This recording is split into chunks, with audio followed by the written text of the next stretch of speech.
All right. Welcome again to another No Gi Required. And to me, today I have a really special guest, which I think we have a funny story of how we met, going back to a few years. We do. Mr. Freddie Prinze Jr. Man, thanks for coming. Thanks for being here Absolutely, with brother. us, Yeah, man. man. Absolutely. We did meet in a funny, I think it was 1989 or 1990. I was a Yeah. freshman in high school.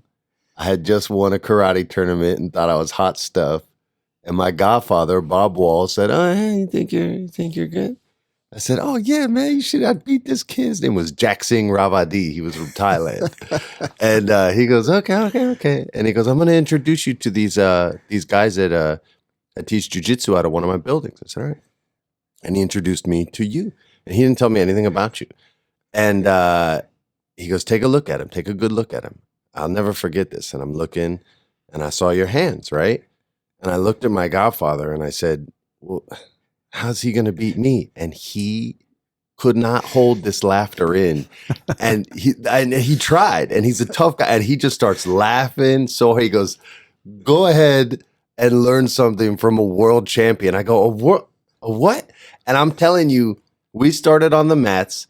And in about 4 seconds, he had me in a fireman's carry, stood up, spun me around like a professional wrestler on the second floor of this building and says, "Which window? Which window?" Like he's going to throw me out. I was like, "Yo, what did you just do?" And he taught me two techniques. You taught me the trap and roll, and you taught me the Americana that day. And I got suspended from my high school for using the Americana about 4 months later at La Cueva High School. That's how we met. Man, that's it's incredible because I met him about that time, and we end up seeing each other a few years later, and he never changed. He's still the same guy. Yeah, I can't help it. Evidently, way more famous. Everybody knew who he was, and here we are. He's still talking and treat everybody as nice as you can be. I don't think you ever let the fame come into your head. And this is incredible and very rare in the industry that you lived. I think I was, well, first of all, my father, who was famous long before me, he was the one who had the relationship with Bob Wall. And when he passed away, randomly enough, today is the anniversary of his death. He was Man. only 22 years old. I was 10 months old. Today's the anniversary of my dad. My father's birthday was It's my today. mother's birthday as well. There we Wow, go, special man. It's a day. crazy Yeah. day, It's man. my dad's It's birthday, a powerful day. So Bob Wall, Yes. who my father charmed, really, a lot of people unnecessarily felt responsible for my father's passing so early. They wish they could have seen some of the signs, right? Yes, I'm like, yeah, it's the yes. 70s. He did too many drugs. Like, it's not your fault. But because of that, him and a lot of old school guys like Gene, Jean LaBelle. yeah, Uncle Gene. I called him Uncle Gene.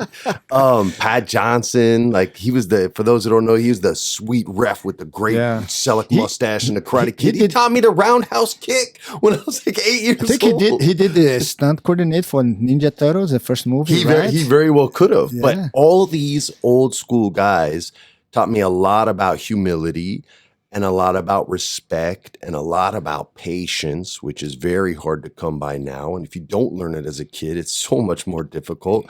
But the most important thing was when I did start pursuing acting, I maintained martial arts no matter what. And it was a great balance. And this goes even stronger to today's kids who grow up in social media where their mood is affected based on a like or a dislike, right? Oh man, But none that's of incredible. that's real. That's all digital. And I always felt the sparring element of martial arts was so honest and so humbling that it was the perfect balance in a world where everyone's telling you how great you are all the time. And also when you're trying to keep someone from choking you out, you can't think about anything. "Oh, I didn't get that movie," or "What are you going to go to sleep?" So it was for me. It kept me mentally and spiritually sane, and the lifestyle is just conducive to living a healthier lifestyle than the road my father went down. So I never messed with drugs or anything like that because it just wasn't on my radar as something that would help me get where I needed to go. When did you start martial arts? At what age? I got beat up really bad in second grade, so I think that's 6 years old. Yeah, okay. And my godfather said, okay, I'm going to introduce you to someone who's going to teach you how to defend yourself. I was, I think, almost 7, and it was Chuck Norris. Okay. And they both lived on, he doesn't live there anymore, so they lived on Donna in Ventura, which is close to here in Tarzana. Yeah. And he walked me down there, and Chuck started to teach me how to fight. And then my godfather started to teach me how to fight. And they didn't call it defending yourself. They called it fighting. Yeah. I mean, I remember in the 80s, Bob used to take me to Westwood. I shouldn't tell this story to whip my ass. He used to take me to Westwood to the UCLA college campus, and he would go into college bars and start fights with big, huge, like football player looking guys and win, obviously. Whoop, and then leave me like, all right, come on, Freddie, don't tell Lillian. And then drive me home. But he just wanted me to see how like badass he was. And he would do this. He's the guy that taught my dad how to fight. Muhammad Ali and my father were really tight. And they used to spar a lot, and Ali would beat him up and wouldn't even really pull his punches. Like he would knock my dad out, and put it on him. And my dad did a mean Ali impression, and he would do it to Ali which is why Ali would always pepper him. So Bob teaches my dad the left hook, how to throw it. And one day they're here in LA, and they're at Ali's place in his living room, and they're in the living room, so there's furniture there. And my dad catches Muhammad Ali with a left hook, not hard, but the couch is behind Ali, and it makes him fall back, and he gets a bloody nose. And my dad runs into the bathroom, grabs a towel, wipes the blood off his nose, and then gets in his 75 metallic blue Corvette Stingray and hauls ass home. I'd run too. Ali calls my mom's house, and he's being playful, but not saying, I'm going to kill you. Tell that boy, I'm going to kill that boy when he gets there. My dad gets home. My mom's like, Muhammad Ali's going to kill you. What happened? She doesn't know. There's no social media back then. He explains the story. He gets the bloody towel framed, and it looks like a war medal. It's on crushed purple velvet with a dark wooden frame around it, and it says June 21st, 1975, Muhammad Ali's blood, and my mother still has it to this day. I've asked for it. I stopped asking. She literally said, you can have it when I'm dead. That was the end of the conversation. But yeah, so these men and their wives, Jean's wife was amazing to me. They really took care of me, man. The story, I mean, Jean was in show business. He was a stunt coordinator and a stunt guy for years. And they all loved Bruce and lost Bruce. And then they lost my dad, or at least Bob did. And so they made sure they weren't going to lose me. It's just, I acknowledge I lived a very blessed life because of what my father did, but I still had to commit to the philosophies that those men wanted me to learn. And that's incredible because all these people that you just mentioned were the people that we met once we arrived in America. Yeah. Bob Wall was still being a close friend. Chuck, man, I can't say enough. It's a good word for what he's done myself and my brothers. But I think to me, they were the real martial artists. But you guys were like these, to Chuck. I remember him saying this to my godfather one day at dinner. He said, they're snake charmers, and we just happen to be the cobras. And it was his sort of discovery of jiu-jitsu when he just fell in love with this, because he was the kind of guy, and you know this because you know him so well, like when he would spar, like, and he was competing, he would never win. He would always let you. It wasn't until the tournament that he would be a straight killer, right? And just a killer. But that's what he was. He just wasn't used to losing. And all of a sudden to see your philosophy and your family's philosophy just kind of, and again, these were his words, tear apart everything he believed in the most beautiful way, because it opened his mind to a whole nother way of combat, which he always found beautiful, and I always found so intimidating as a young boy. I didn't get confident with it until I was a grown man, because there's a difference between the paintings you do in art class and the paintings you see in a museum. And when you try to compare them, and you shouldn't, but as humans we do, you just sitting there going, I'll never get that black belt. I'll never do that. I don't understand how he got in that position. It's so intimidating when everything you've learned is different outside of controlling the distance. But it goes to show you what a man he He Oh my truly God. is. To be at the top of his game and to It was incredible. start again And allow himself to be humble. and vulnerable. Yeah, yeah. Especially when we arrived here, I think he was the biggest star in the movie business. Chuck. Yeah. We could not walk on the street and people just go after him and they want to sign and all this. And suddenly we are with him and it's like, man, we become like bodyguards. And You had to, please yeah. let him eat. And we kind of... They would hit him up in the bathroom, he man. never said he couldn't no go to anywhere. anybody. He never said no. I'll tell you something. It He's wasn't a eating no, and but it people was. coming in and suddenly... Here's the closest to a no Chuck ever did. We were in Las Vegas. Dennis Alexio was fighting. Is that Australian kid? No, Dennis was an ISKA American kickboxer back in the 90s, and he was a heavyweight champion of the world. Yes. He beat guys like Bronco Sikatic, all kinds of like legit dudes. And we were in Vegas. He was having a fight at the Thomas and Mack Arena, and Pete Sugarfoot Cunningham was the undercard. And Maurice Smith was still fighting back then on a heavyweight card. Leg kicked the guy and made him say "ow," and the guy quit. I'm not joking. Leg kicks were new. It was new. You know, a lot of kickboxing things didn't even allow them, and then some made you do 8 per round. It was all crazy back then. So anyway, I had to go to the bathroom, and I was young, and my godfather wasn't going to let me go alone. So he goes, "Chuck, will you take Freddie to the men's room?" Chuck takes me to the men's room. I'm at the stall on the far end. He takes the one next to me, so no one can get next to me.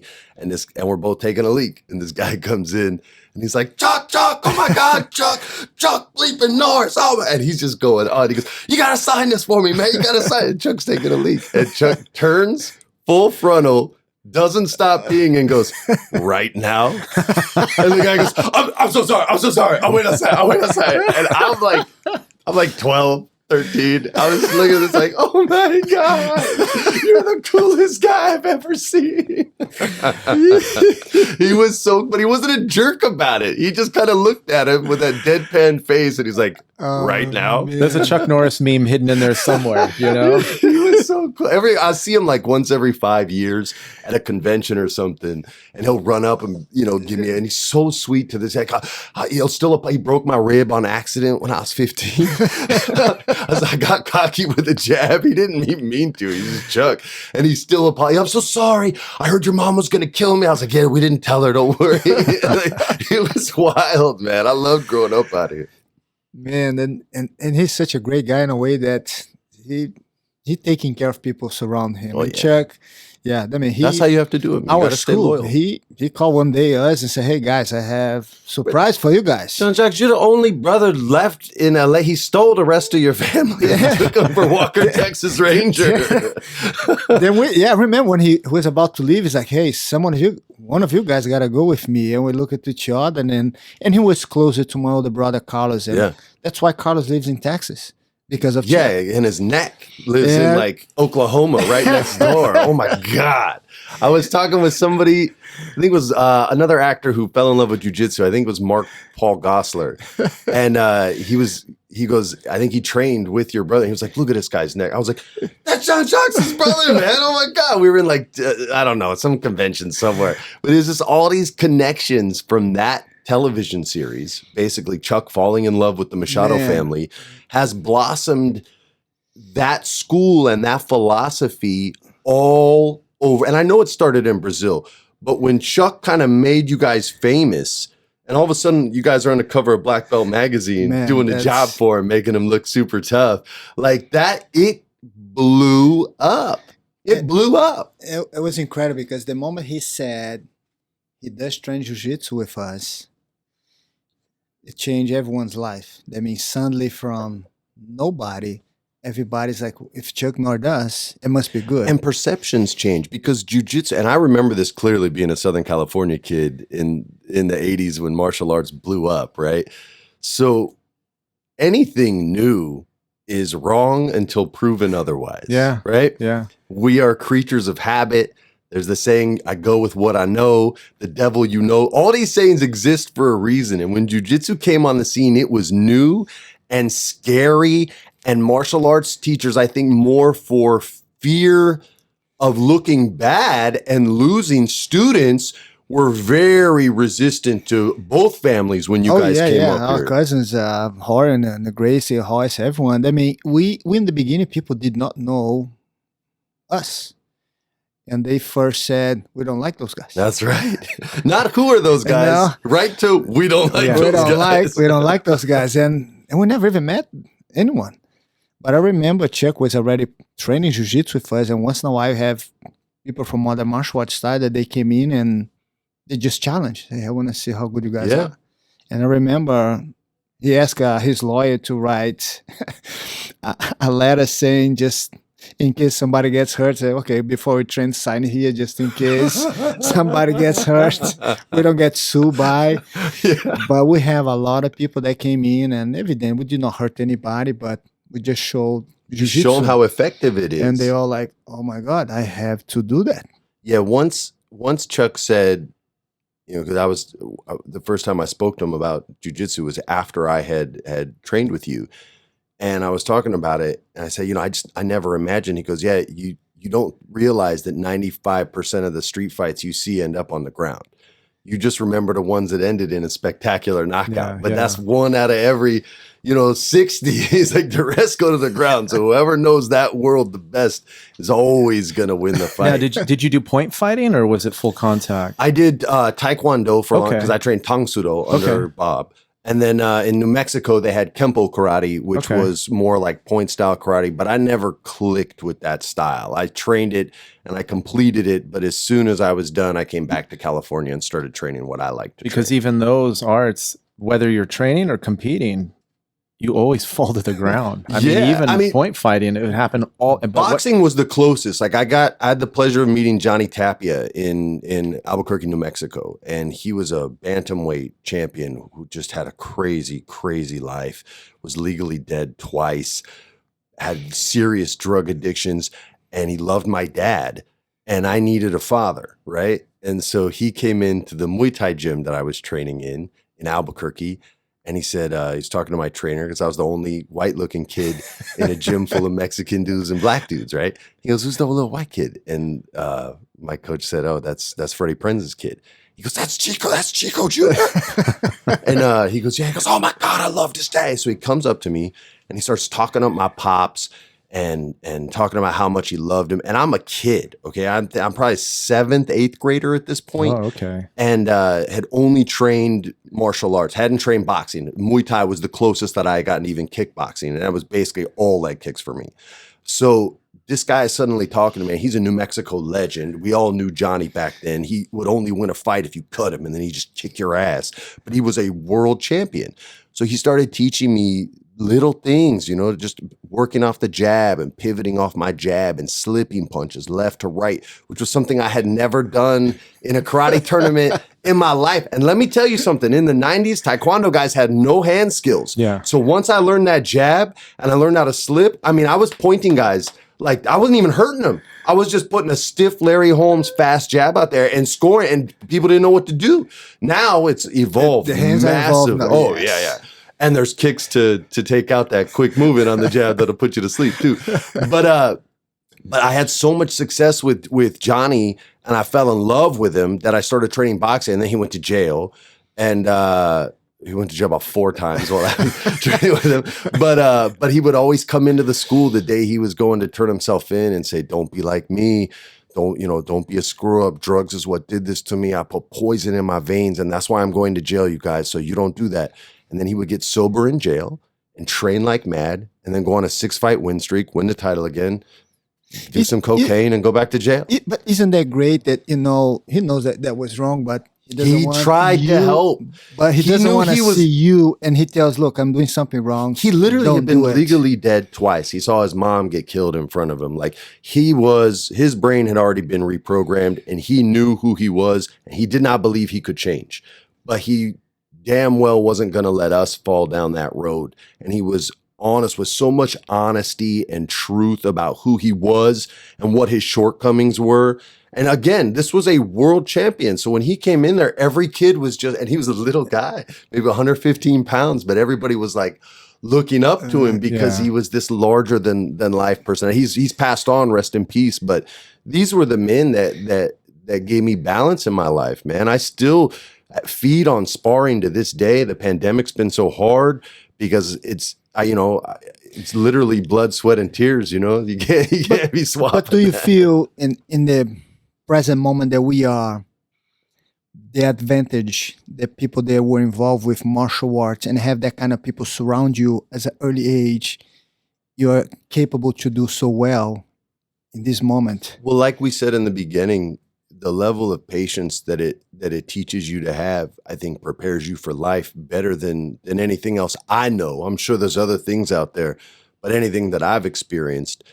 And that balance is what gets people through, man. You can't, like, I worked for Vince McMahon in the WWE when I retired. That's another thing I want to ask you. I was going to ask you that too. Well, he's wonderful in some regards, but he's 100% wrestling all the time. And because of that lack of balance, it damages some of that decision making. Yes. It's like you go with what you know. Yes. He's a Reaganomics 80s man. So if there's a problem, he throws money at it. Well, creative problems aren't solved with money. You have to solve those creatively with the right side of your brain, not the left. Yeah. And so that's where their company has sort of run into trouble. But when you have the people that surrounded me in your life, and Vince is a boss guy, so he has yes men. I had no men. If I would have ever gone around Bob Wall and been like, yo, man, did you see that movie I did? I'm hot. Like, he would slap me across the face in front of his wife.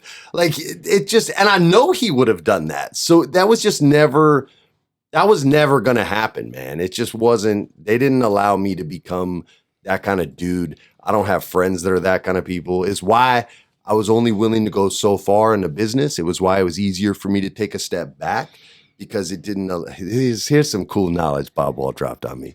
He said, everybody has 3 personality types: the alpha, the beta, the omega. And he got this from Sigmund Freud. He didn't come up with this himself. I checked. He said there's a dominant personality in everyone.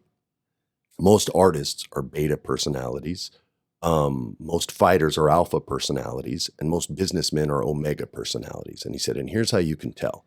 He said, compliments and criticisms are the truth teller to find out what kind of individual you're dealing with.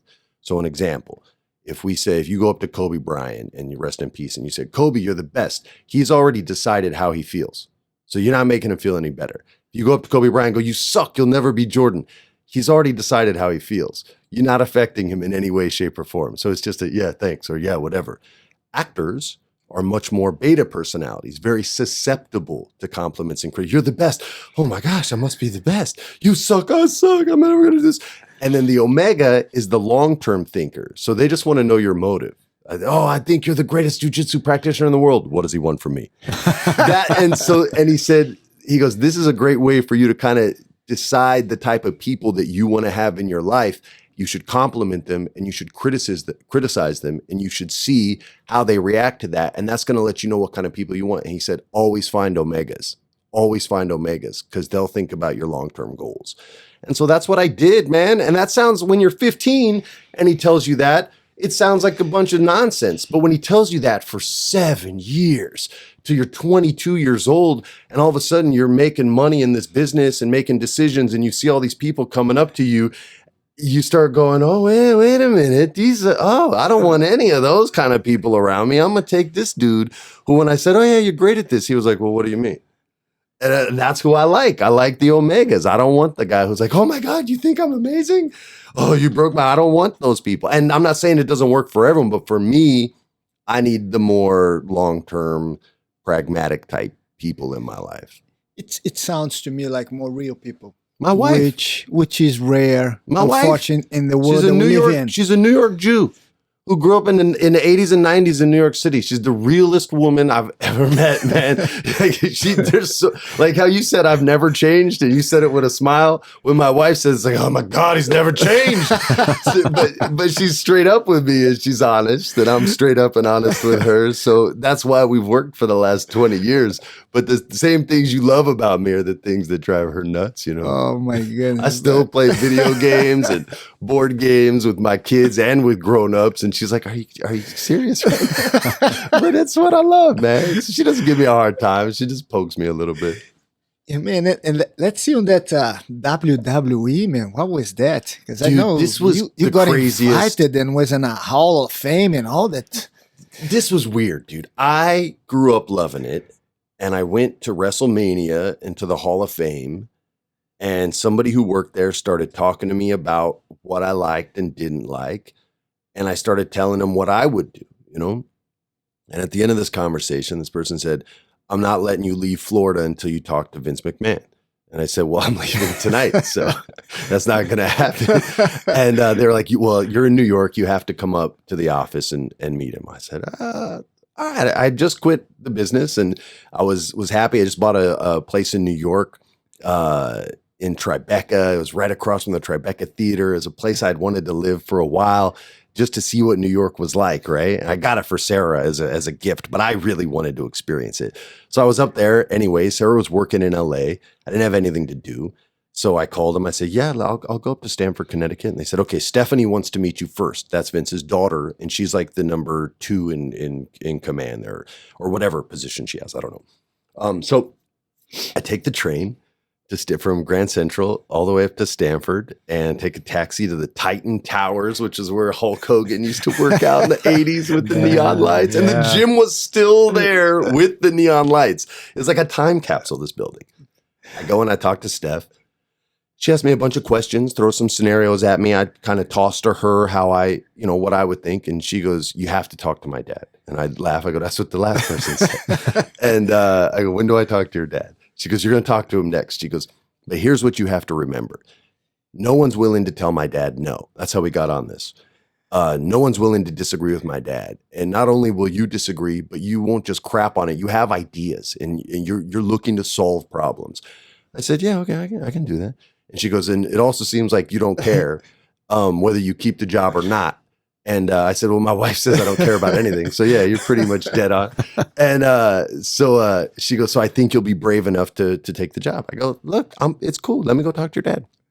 And everyone had built it up like this. It's going to be this horrible thing, right? So I go in and I meet with Vince, and he's awesome. And he talks to me about it, and he offers me the job. And I mentioned this earlier, not having a dad. My kryptonite is if someone calls me son, right? So he goes, look, we could really use your son. And as soon as he said that, I was in the room. I go, yeah, I'll take the job. Didn't even talk to an agent or a lawyer didn't even negotiate. Was like, yeah, man, just pay me in stock and we're good. You don't even have to pay me a salary. Just give me stock option in the company. I believe in what I can do. And he's like, oh, God damn, all right. And so I start the next week, and my very first day, I get called into Vince's office. It's so horrible. And the head writer of the show is in there, and Vince sits me down, and he says, the guys, we're friends now, but this guy hated me for a good month. And he says, he goes, Brian, this is Freddie, Brian. I go, hey, you know how I'm like, hey, bro, great to meet you, man. He goes, Brian, Freddie's going to fix this bullshit you wrote. Oh. And I literally am like, what? And the other guy's looking over at me like, what? And he goes, all right, you guys get out of here, get to work. And I walk out, and the first thought of mine is like, what? I got to quit. I have to quit. I have to quit. And I'm walking down the hall with this dude, and I go, hey, dude, I'm really sorry. I had no idea. And he goes, it's because you just came to the company. That's why he's doing this. So he's genuinely mad at me. And I'm like, bro, what? How do you not know this was a sabotage job? So all the writers hated me for the first 4 to 6 weeks. And then I slowly started to earn some of their respect. And then after that, some of their love. And then once they saw my ideas getting over, they started bringing some of their ideas to me and saying, hey, what do you think about this? Could you put your fingerprints on this and do what you do to it? And so we started, learning to appreciate each other. But it's a circus there, bro. You're not allowed to give, I never followed this rule, but you're not allowed to give the material to the talent until the day you shoot, and it's a live show. Because they're like, well, Vince might change it. And I'm like, well, he ain't changing what I write. So I would give it to him when I wrote it, which would be a week in advance. And then I'd go in the office, and Vince would be like, okay, change it to this, that, this. And then I go, okay. And then I go to the talent, and I go, just do what I told you to say. And then I'd go and bite the bullet for it. And he'd be like, what the hell is da-da-da-da-da? And I'm like, oh, I'm sorry, Vince. There wasn't enough time. It's on me. It's not on them. They didn't even know. I go, well, listen to the crowd. They're hyped up. You didn't get a what one time in his whole promo monologue. I'm like, they didn't want it. And he's like, oh, Oh yeah, they didn't. All right, well, don't do that shit again. And then the next week I do it again.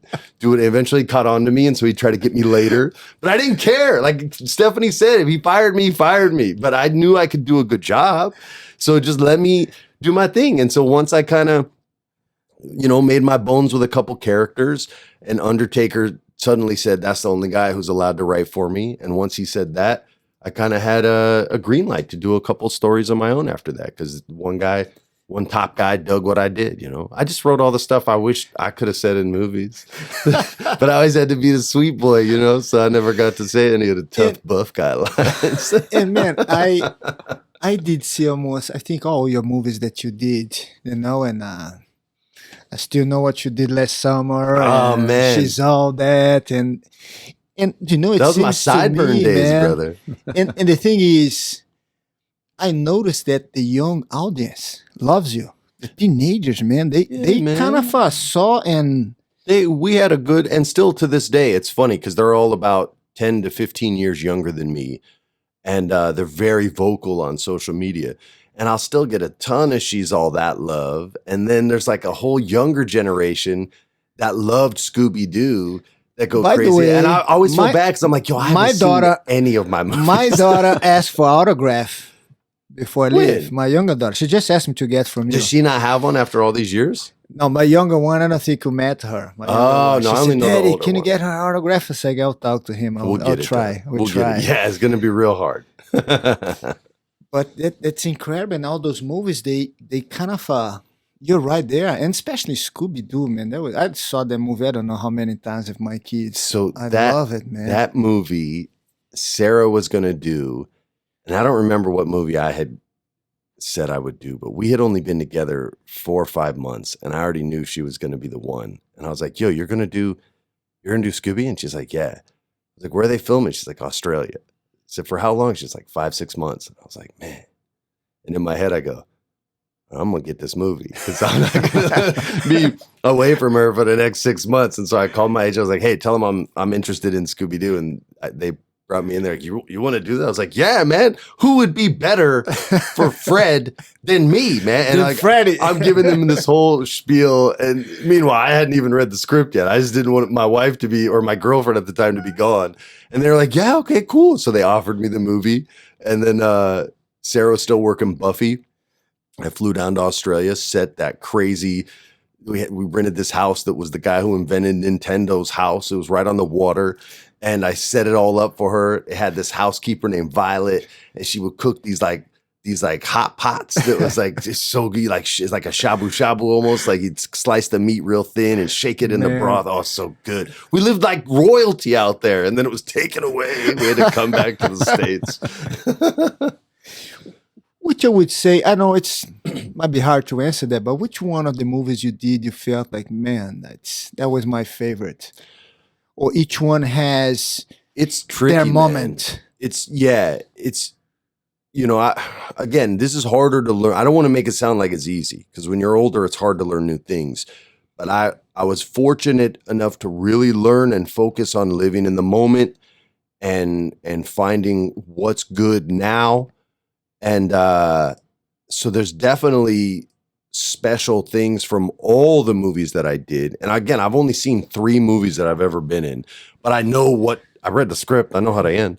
But as far as like my favorite experience, and this will sound weird to people who followed my career, but there was this random science fiction movie I did called Wing Commander. Some website had it as like the 4th worst science fiction movie ever. And it was, but we shot in Luxembourg, Europe, which is the 2nd smallest country in Europe next to Vatican City, which is actually a country. I didn't know that. And it bordered 4 other countries, France, Germany, Belgium, and Brussels or something like that. And we would go out there, and I didn't speak French, and they didn't want to speak Spanish. So we were having a hard time communicating. But on the weekends, I would rent this KTM motorcycle, which was an Austrian brand bike. Yeah. And I would ride through 4 countries in a day. And it's all about balance for me, right? I was in such a strange place where every voice I heard wasn't familiar. I had no friends out there. Matt Lillard and I had just met. Like we weren't buddies, and he didn't know how to ride a motorcycle. and was girl crazy. I wasn't. I had a girlfriend. And so on the weekends, I would literally I met these dudes that worked at the American Air Force Base about a month in, and they started renting bikes, and we started doing it together. And it was just became this amazing like European vacation. And then 5 days a week, I'd be shooting aliens with an AK-47 in a full spacesuit. Only they didn't put breathing machines in all the extra spacesuits. So like about 18 seconds into the scene, I just hear this. And I turn because that's not supposed to happen. I have a line. I'm going to have to loop it. And this dude's just down on the ground. I'm like, this guy's pretending he got shot. All of a sudden, another guy, these dudes start fainting because they can't breathe. And they didn't want to complain. They had never been an extra before. God. Luxembourg didn't make a lot of movies. And so if I take my mask up, I'm like, yo, these guys are dying. For real, what's going on? And they all realized all of a sudden, oh, there was no air circulating. I'm like, yo, Jesus, bro. What? But it was a great experience. I mean, we didn't have A+ people outside like our top line people. Like we had Peter Lamont as a line producer, so that's awesome. He did Star Wars. We had Thierry Henry as the cinematographer. He shot this great movie called Das Boot, which is this German submarine movie back in the day, and he was the cinematographer on this. So we had good top of the line people, but then we had a bunch of crazy Dutch people that didn't care about anybody's rules or safety. And I'm telling you, there's a scene where an airlock breaks. And it's sucking everything out, including Matthew Lillard. Okay, and the rig that they set up is a two-wheel pulley system that lifts him, and then another guy pulls him. But they're only using a rope over the shoulder and hauling ass. And that's their machine that they're using. And I'm supposed to hang on to this guy, right? And so we're talking through the stunt, and I'm inexperienced in the business, but still I'm like, man, this just seems kind of sketchy. Yeah. And they go, what do you mean? I go, well, the guy pulling him weighs at least 260 and I weigh 180, and I'm supposed to stop Matthew from getting pulled out the airlock. And he's supposed to be running as fast as he can, and he's going to stop on a dime? And they go, yes. That's the response. Yes, that's how it's going to go. And so I look at Matt, and he's hyping himself up. So he's like, yeah, that's how it's going to go. I'm like, okay. So we do. I'm telling you, it's take one, all right? They only do a rehearsal half speed, so no one knows how this is going to go. So all of a sudden, ready, and action. And they turn on these huge loud fans, which is blowing debris. So now the people can't even hear the commands and what's going on because it's so loud. We're going to have to loop the scene, but we're still acting. And his name's like Maniac or something. I'm like, Maniac! And he's like, no, help me! And I'm running, and and they go, action. And the first guy pulls, and it lifts Matt up. And the big dude is like a linebacker, and he takes off camera, and he's running, and Matt's flying. And I'm hauling ass. And I'm faster than the big guy, but not stronger. So I catch up to Matt, and I hit my mark, right? And they're supposed to say, stop. Well, they do, but the fans are super loud, and the big guy's just not hearing it. So it's not even a slowdown. He just keeps going until he can't go anymore, which is beyond the door. So stop. I put my foot down. The big guy doesn't. He keeps going. So my whole body gets pulled forward. I see Matt's face literally go, I don't want to curse on your podcast, but he goes, oh, fudge. And I can hear it. And I'm trying to hold on to him, but this guy's huge. And all that's going to stop him now, unless this big, huge Dutch guy doesn't stop, is a giant iron door that's been painted to look like an airlock. And so eventually I'm like, yeah, he's not stopping. I can't hold on. So I just let him go. And Matt smashes into this wall and drops. And the fans cut. And the director's going, I yelled, stop. And the Dutch guy yells back, I can't bleeping hear you. And I'm done. Like, I'm dying laughing. Matt's rolling on the ground. It was, and as much of a cluster blank as it was, every day I had an absolute blast and had a ton of fun. I'm still friends with some of the people involved with that project today. And I was a baby then. I was 21, maybe 22, maybe. I could just drink legally. Like, it was so much fun. I got to fly in a pretend spaceship, man. Oh, man. And let me ask you, too, I think also you were nominated so many times for awards. No. I won like Goofy awards, like Nickelodeon awards, stuff like that. But Emmys and stuff, you have to submit yourself to be considered. And I never believed in that. I've actually never even watched this is my soapbox, okay? I always got mad at award shows because I'm like, yo, they're not paying any of you guys to go there, and they're making hundreds of millions of dollars in revenue, and you're getting a piece of tin, or you're one of the 5 that didn't. And they just gonna have a camera on your face and you ain't even gonna get paid. So I don't even go to I never understood that. I never bought into this is another Bob Wall thing. He always thought they were BS. He would use the other word. And Lillian and everyone else would sit down to watch. He goes, I'm not watching that. It's a beauty pageant. Who cares? You just walk away. So that's kind of how I was molded and programmed to interpret that stuff. It's not my fault. It's just how I was programmed. But once again, you see the teens, man, they really I won some teen awards, brother. They used to give out those surfboards, the Nickelodeon Kids' Choice Awards. And they call, I probably shouldn't say this, but they call you ahead of time and tell you that you won, because they want you to go, right? So I think like 2 years in a row, I won like the sweetest boy in a movie award and the hottest kisser, or whatever their goofy awards are. And the third year, they're like, hey, you won these 3 surfboards. And I legit was like, yo, can you guys give them to somebody else, man? I'm not trying to go. It was on a weekend. I was going to go surfing down in San Onofre. And I was like, yeah. And so they said, yeah, no problem. They gave them to somebody else, man. But they were all fake awards. You know what I mean? So I appreciate the love, but it was more like, hey, come be on our TV show for free so that we can make all this ad revenue off your ass. It's basically what it was. But a lot of people don't know that, man. No, but it's all love. I mean, it's not anything to get angry about. But yeah, the great thing is the way you take that. That's why they were you're the real guy, surfboards. I think we did the Boys and Girls Club, or back then I think it was just the Boys Club of America, and we auctioned them off and we gave the money to them. That is awesome. And also, you did, and you still do, or you did some voiceover in some cartoons. I've done some. That was pretty wild, man. They let me do a Star Wars cartoon, and this is wild. So they keep it all hush hush, right? And so my agent said, hey, they want you to read for this thing. I don't remember it's called The Wolf Pack. And I'm reading the sides and I'm like, man, they're like totally ripping off Star Wars, man. This is like, they're going to get sued. Like, this is a total ripoff. So I get there. And there's this old school voiceover legend in the parking lot who I know. And he knew my dad back in the day. And he's smoking marijuana in the parking lot, right? And this guy's in his like late 50s. And he goes, Freddie! I go, hey, man. He goes, are you here to read for Star Wars? I'm like, nah, I'm doing something. And I stop and I go, wait. And he goes, yeah, they always try that sneaky stuff, but they didn't fool me. He's toasted. He goes, you need to loosen up before you go in. I'm like, no, brother, I'm good. Have a good day. I almost said his name. And so I walk in, and now I see like the artwork. And I'm like, yeah, this is Star Wars. I walk into the room for the audition. And voiceover is just, you're in a sound room like this with a glass partition. You can't hear them unless they turn on the mic. It's so unhuman. There's nothing like good about it, right? And I see the guy who created the Clone Wars. I recognize him because he wears this like goofy black cowboy hat that he loves, even though he's not a cowboy. His name's Dave. I love it. And I look and I go, hey man, is this Star Wars?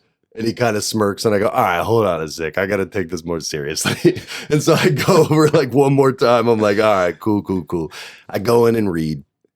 And I find out the next day that Disney doesn't want me. That they didn't even listen to the audition. They just had the guy they wanted, and that it was going to be a whole ordeal. 5 minutes later, Seth Green, the actor, calls me and goes, hey man, you're doing that Star Wars cartoon. I'm like, how'd you know about it?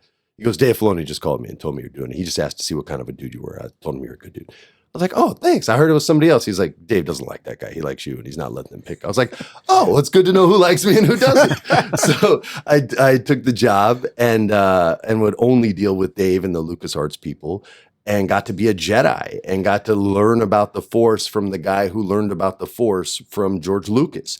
And it was such this sort of like, it was like nerd 101, right? But at Harvard, not at like my local JUCO. You know what I mean? So it was intense and awesome. And we did 4 years. I wanted them to kill me in the second year because it would have been cool, but they weren't going for that. So I did all 4 years, and I loved the people that I got to work with.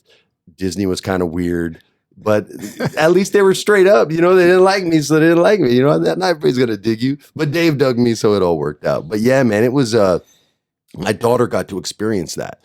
And she was of the right age when it came out, that it was new and it was her introduction to Star Wars. And the craziest thing he did about that cartoon, he's so smart, man. He's the guy behind The Mandalorian, him and Jon Favreau. But Jon Favreau also did his first cartoon, The Clone Wars.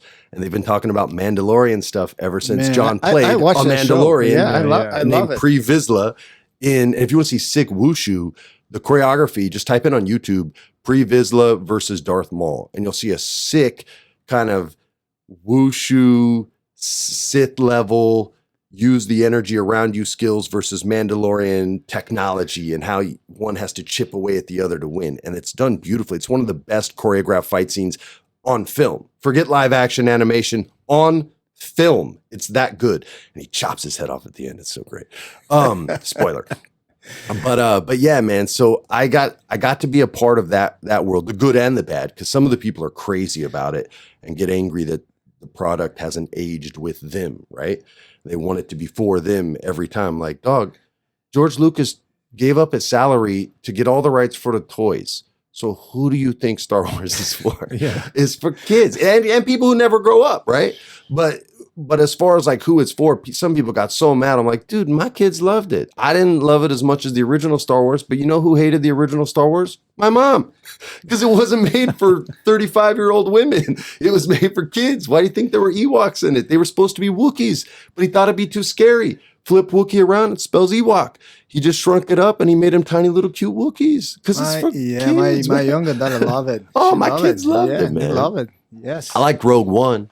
As far as the new ones, I like that one a lot. I was a fan of the first three, of course, and then Rogue One, and then Mandalorian. For me, it's great. That brought me back. All the other ones I didn't care for. It makes me feel like a kid again. Oh, Mando will for sure. Here's a deep dive for you on Mandalorian, though, and this is like fun homework.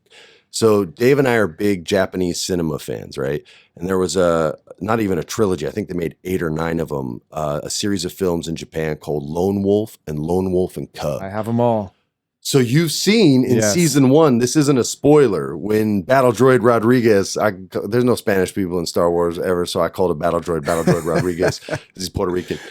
When he comes out and he doesn't allow anyone behind him to protect the baby, like that's straight up Lone Wolf and Cub. Yeah. And I love the sort of homage. Yeah. And the fact that they're doing shots straight from John Ford movies, which is what inspired the Lone Wolf and Cub movies, which is what inspired The Mandalorian. But some of the shots are straight up like Sergio Leone and the extreme close-ups, things like that spaghetti Western style, the Italian take on American Westerns. Sergio Leone never stepped foot on America until like after his 4th Western that he made. He shot them all in Spain and Italy. He'd never even been here before. And you watch those and you're like, wow, it's so authentic and real.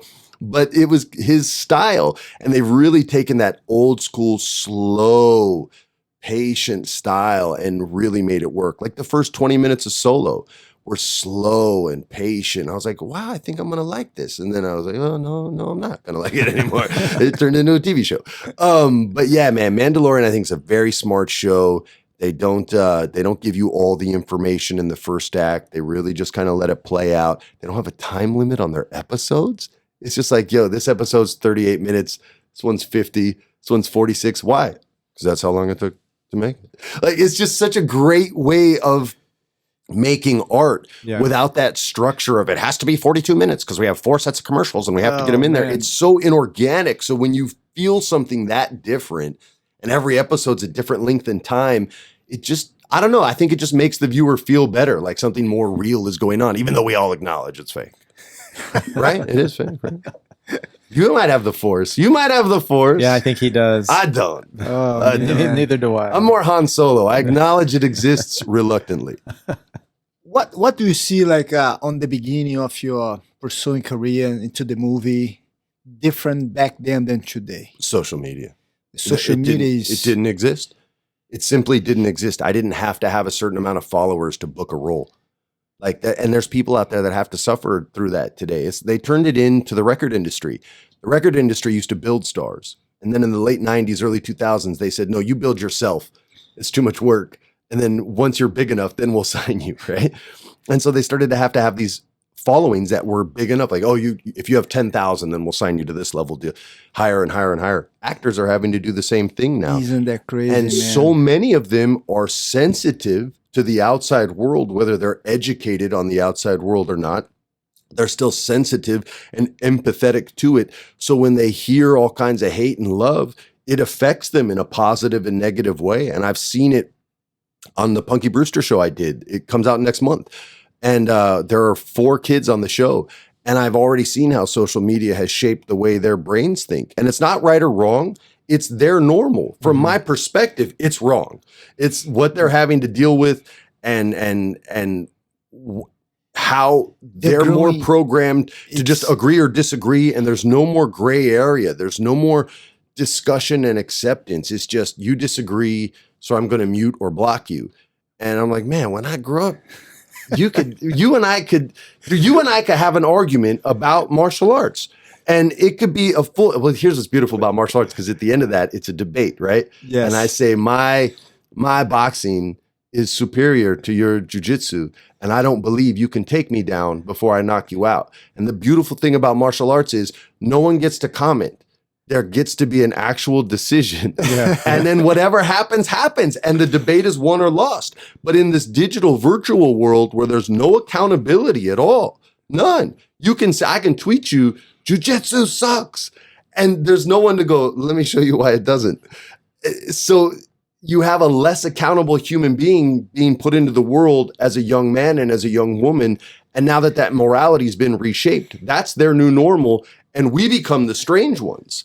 And I hope that trend doesn't continue, but it certainly is, because people say wild stuff, man, wild stuff. And it's always easy to say on the telephone or on the computer than actually see the person and say something to them. If we're face to face, and I know the end result is if I say jiu-jitsu isn't good and I don't give him the opportunity to prove me wrong, then I'm the fool and I'm the coward. On social media, that dynamic doesn't exist. So people just say crazy stuff. And I love like the UFC and combat sports. So I follow a lot of that. And I love watching the replies from people and seeing that sort of reprogrammed mind and how they interpret information and how they're programmed to respond. Because you can literally almost tell what decade someone's from based on their response. It's wild. Yeah. And again, it isn't, from my perspective, is wrong. But that's not to say it's wrong. It's just, I grew up in a different time. So to me, it's just so foreign and strange. Yeah. For all of us, definitely is a different world. I think we're having a way to adapt ourselves to understand what's going on today. Oh, yeah, man. When I first started on social media, someone was coming after me hard. I thought they were joking. Because I was like, I was I think I was like 39, 40. I was like, well, I'm here messing around. And they were really mad. I was like, yo, man, I didn't know you were trying to insult me. I was like, you got to understand, without earning my respect, you can't affect my mood either way. Like, you can't make me feel good about a movie I did. He was mad about Summer Catch because apparently he found out it wasn't a documentary about baseball. It was a romantic comedy. I'm like, dude, your girl took you. What you think? She made you go. You think she's going to drag you to a Jackie Robinson biopic? Like, no, man. Who are you mad at? Me or your ex-girlfriend for not living up to the character that was so perfect that I played that is not me? Like, why are you mad at me? But he was, boy. And that's when I was like, all right. So that's the dynamic that Twitter sort of established for me early on. And I haven't seen many people not be that guy. So for me, I'm never serious about it. I just go, right on, man. Cool. Sorry you hated it. Life goes on. Stay tuned for the sequel. Or shooting in your backyard. I just try to have fun with them. But I would say, and your father and a family man, and you have your kids, what would you say today for somebody that wants to go into this business, and what would you recommend them to do or follow the steps? And, it's seems to be easy when you see somebody that already achieved so much, but I know they're starting on the business, want to be an actor, and it's kind of a tough road. This business is incredibly tough if you don't know who you are already when you get here. If you're still soul searching, it will chew you up and spit you out. If you know who you are And it's not a fake it till you make it thing. Like, you have to know who you are, and it's a different kind of confidence. The majority of the decision makers in Hollywood are so insecure that you will own every single room you walk into. You will get offers on jobs you were meant to audition for. They'll be too scared to ask you to read if you know who. I swear, it's happened to me where they're like, yeah, but you have to read. I'm like, all right, cool. And I didn't even go in going like, I'm going to be so confident they won't make me read. I just went in, talked to them. I was totally ready to go. And by the time we finished talking, the director was like, yeah, man, you're my guy. Like, we're good. I'm telling you, if it's Shakespeare said it way before me, know thyself, meaning if you're insecure and you don't know how good you are, or you don't know what you have to work on, right? Like, if you're afraid to acknowledge you can't get better. My goal on every movie was to be a better actor at the end of it than at the beginning.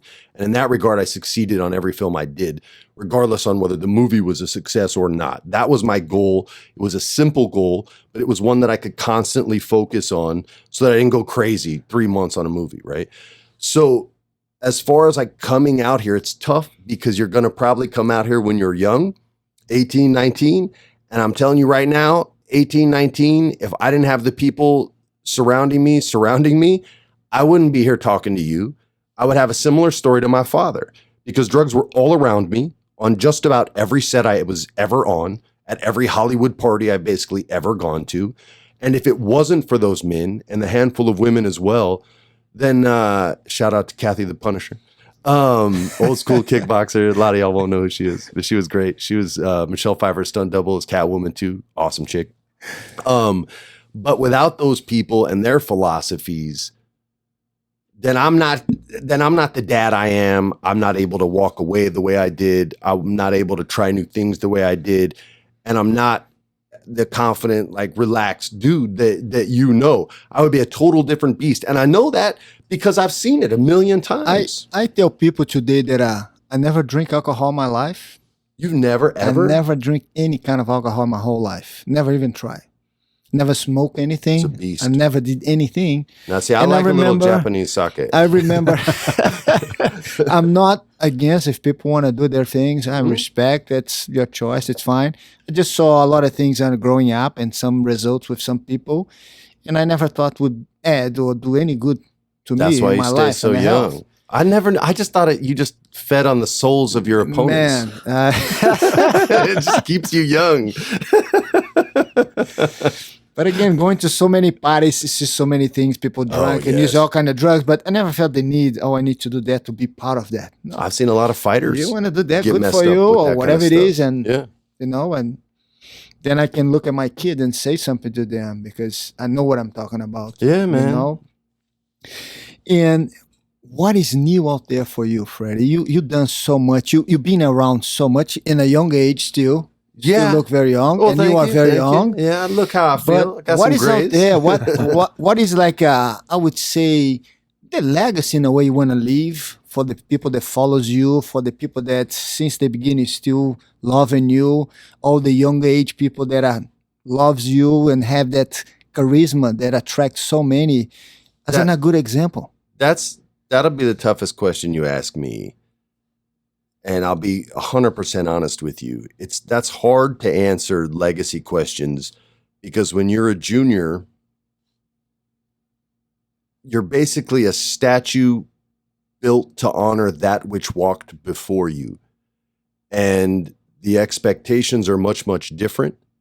And the goals that you set for yourself, you've been sort of programmed to set. Like my grandfather, before he passed away, he said he was in hospice care. We knew he was going to go. He had cancer, so he's staying with us the last few days. And my granny said, "Hey, it's probably his last day. Your papa wants to talk to you. Go in there." I'm a teenager now. I still called him Papa. And I said, "What's up, Papa?" He says, "Did you clean your room today?" I said, "Yeah." He grabs my hand. He was always so strong, and this was the first time his grip wasn't that strong, and it made me scared. And he said, "I'm so proud of you." I'm like, all right. I didn't know that he meant like, "Oh, I'm proud of the man I think you're going to be." And then in the same sentence, he says, "Your father really screwed things up for this family, and it's going to be up to you to fix it." And an hour later, he was dead in our house. So this huge backpack was put on my back, and I got to carry that to Hollywood, basically. And it was heavy and difficult. So legacy wasn't ever a part of the program, right? So as I got older and got over that stuff, and it took decades. I wasn't over it till I was probably 35, 36 years old and started living for myself. So the only legacy that I can say that I would want my kids to follow, or the best lesson they could learn, is have your own dreams and pursue your own dreams, and don't allow others to lay the path or you can allow them to lay the path in front of you. But if you don't want to walk on it, have the courage to step away and do something different. Because I'll be honest, I didn't want to be an actor. I had to. It was never. Honestly, man, I'd probably still be writing professional wrestling if I never acted. I would have gone to Connecticut and been like, "Hey, man, I could do this. Give me a shot," and they would say yes because they're crazy like that. So, it would be pursue your dream. You can listen to what people want for you, and if it works, and your mom wants you to be a doctor, and you go, "Yeah, actually," then do it. But if in your heart you want to be a ballerina, go be a ballerina. If you want to, try out for the NBA, but they say you're too short, then you get on a Euro team. Like, pursue your dream, but make sure it's your dream. As far as legacy, I walked in another man's shadow for so many years. By the time I broke out of that shadow, I didn't even want to be in the business anymore. So it was like, I don't even want to cast a shadow. I'm going to go hide in the trees. It's hot in the sun. So, that's kind of, is going to end up being my legacy, whether I want it to be or not. And I want it to be that. So I'm comfortable with it. I just don't have I haven't put in enough years chasing my own dreams to be able to answer that question completely. Like, I just started pursuing other things that I loved, and I'm 44. And they're the things that I love, like agriculture. I bought some land, I'm going to farm on it. Like, that's the kind of stuff that I like. I like video games and stuff like that. But that it's very difficult for people that are in the movie business to step out. Mm-hmm. I mean, that was your choice. For a ton of reasons, man. You just step out and I did a couple jobs just because they paid paid me. It's hard to say no when they're throwing that money at you. I could have walked a year and a half before I did, but it was just like, yo, they're going to, what? Well, okay, I've never filmed there before. Let's go. But there wasn't that passion like there was early in my career. I remember one of the first movies I did, man, and I knew I would never care as much as she did. It was with Parker Posey.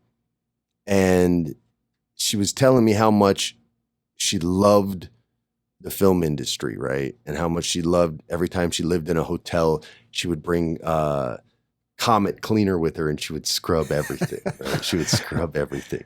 And she goes, I love that feeling of taking over a new place. And I'm like, man, all I want are roots in one place. And I don't want to leave. Like, I just want to stay. I don't want to be a gypsy. And I never spoke about the business with the passion that she did. And so I knew I didn't love it as much as her. Whereas if you start asking me about martial arts or Dungeons and Dragons or like anime or old, 60s and 70s Japanese cinema, like, I'm your guy. If you want to talk about Sean Penn, I got 3 minutes, I could talk about his and how sick he is, but that's it. Like, I don't have more than that, man. You want to talk pro wrestling? I'll talk your ears off, man. My grandma's Puerto Rican. She still thought it was real till the day she died. My wife did a movie with The Rock. She stopped talking to my wife because The Rock became the corporate champion, not the people's champion. He turned his back on the people. And how dare my wife work with a man who would do that and didn't speak to her till the day she died. Didn't speak to her. So I can talk wrestling and that kind of stuff with way more passion than the industry, because this industry is a dangerous business. And that's why you asked me the question, what advice would you give to someone starting out? Because you know how dangerous it is. And you've seen how, look, it can be wonderful, but the success stories, like baseball, are far fewer than the failures. 3 for 10 is a Hall of Fame baseball career. The amount of actors coming out here is probably lower than that as far as the ones that make it. And the way you fail in this business is far more tragic and much more difficult than when I was coming up. Now your failures are a meme. You know what I mean? Like, it's something on Twitter that people ridicule and say, when you realize you blew it or something. And they just try to humiliate these poor young people who haven't found themselves yet. And now they're being defined by other people because they have no definition of self yet. So it's like, I had it easy. I just had to deal with critics. Now anybody with an account is a critic, and you have to just listen to that and take that. Like, I don't know how the young kids do it. I would have to have martial arts and be training every single day, man. And all the actors that I know who have martial arts in their life disconnect from this business much easier than the ones who don't, at least in my experience, 25, 26 years. And let me ask you something too, who is Freddie Prinze Jr.? Just a big dork, man. I'll tell you who I am. Last night on Zoom, I called in all my friends, 5 friends, and I was a dungeon master at 44 years old for a pirate adventure that I wrote. And it was about them robbing this duchess who was prejudiced against short people. And this dwarf pirate said, "Hey, will you help me out?" This woman humiliated me, and she made all these other pirates laugh at me. So when I gave him a New York accent too, his name was Ronnie the Ram. He was tough, but he was short. And so they go do this caper, and in the closet while they're robbing her like boudoir, one of the other characters was dancing with her, and he's having to roll to have successful dance steps. If he steps on her toes, she might get pissed, go back to her bedroom, leave, and bust our guys. So one guy's rolling, the other guys are robbing it. Checks this closet, and they find 2 whalebone carved stilts. And they find out the Duchess is a little person too, and that's why she's prejudiced. And so Ronnie the Ram he's growling like, "God, I can't believe it." And all my friends are laughing and stuff. And to write something that makes them genuinely laugh like that and have a good, and they of course succeeded. I'm not trying to kill them, and they made it back. And it's like 2 hours, you know what I mean? And we can't get together and be personable. So this is the best we can do. But that's who I am, man. Like, that's the kind of dude I've been since I was 12 years old and played my first game of D&D. I'm 44 years old. And, me and it's just a bunch of dumb actors. Me and Seth Green and Macaulay Culkin and like this group. And we just play dumb games and have a blast. And we're all grown-ups. And, my wife goes, "Okay." But she knows I don't care. So it works out, man. But that's who I am, dude. I know what I like. I know what I don't like. I know what helps me achieve my goals, and I know what doesn't. And I think if you can work those 4 things out, you can accomplish pretty much whatever goals you set out, as long as it's not like, I want to breathe underwater or whatever. Well, maybe you can. I don't know. Man, I'm sitting here and talking to you. I think, I don't know. And it's so many good advice in a way in your words for a lot of people out there, regardless of what they want to do with their life. I think one of the main things you said is you got to know who you are. Yeah. No matter what kind of business you want in your life. And here I am talking to you since the first day I met you until today, still smiling, very happy guy, enjoy life, which it's incredible, man. And well, thank you for being here, Freddie. Thank you very much. Yeah, great meeting you. Thanks for coming out. It's my pleasure, man. Jiu-jitsu has brought, and all martial arts, but jiu-jitsu has brought so much to my life. And I would encourage any parents out there, the first 3 instructors you find may suck and your kid hates it, but I promise you there's one out there that will click. It's like a director with an actor. It's like a teacher with a kid. You get 2 or 3 in your life that you really click with in 12 years of school. It's the same way with martial arts professors. And when you find that right one, it can really change your kid's life. I went from a kid who was bullied, insecure, in search of a father, to a kid who literally people called a bully buster because I would fight for other kids, to a confident young man who was still searching for a damn father. But I worked everything else out. And a big part of that was because of the patience and the discipline and the confidence that martial arts brought into my life. So if there's parents out there and you're wishy-washy about it because the first 2 times you tried, your kid really hated it, it was just the wrong teacher. It wasn't your kid. There are no bad students. They're just students, and they just need to find the right teacher. So don't give up. Go search online. You'll find the right one. There's hundreds in every city in this country. Thank you, Fred. Thank you guys for another No Gear Required, man. When I said it's a special guest, now you guys know why. Oh, you kind, man. Thank you, Always Freddie. been good to me. Thank you. Thanks, brother.